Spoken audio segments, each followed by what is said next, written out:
Autism বাচ্চাদের জন্য পিতামাতার করণীয় অবশ্যই অটিজম আছে এরকম বাচ্চা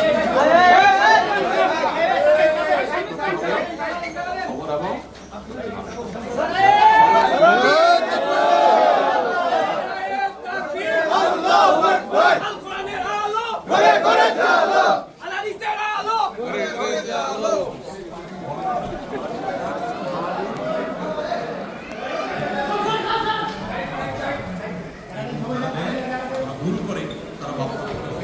বিচার করে আল্লাহ আমাদেরকে এই সমস্ত অবজার থেকে বেঁচে থাকার তৌফিক দান করুন।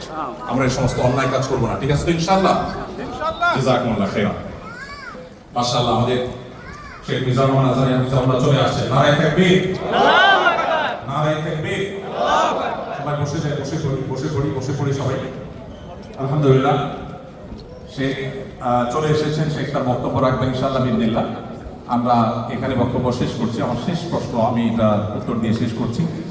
এক ভাই লিখেছেন, আমার বয়স 20 বছর, আমি জানি এই সময়টা খুবই গুরুত্বপূর্ণ সময়। আমি যখন 5 ওয়াক্ত নামাজ পড়ি, ভালো মতে চলাফেরা করি, তখন শয়তান আমাকে অনেক ওয়াসওয়াসা দেয় এবং নফস অনেক খারাপ জিনিস চায়। আমি চেষ্টা করি বাঁচার জন্য, কিন্তু তাও গুনাহে জড়িয়ে দেয়। কিন্তু আমি গুনাহে বেশিক্ষণ থাকতে পারি না, মনের ভিতর শান্তি লাগে না, এবং আমি তওবা করে রবের সাথে আমার সম্পর্ক করি, আবার সম্পর্ক করি। আমার কিছুদিন যাওয়ার পর শয়তান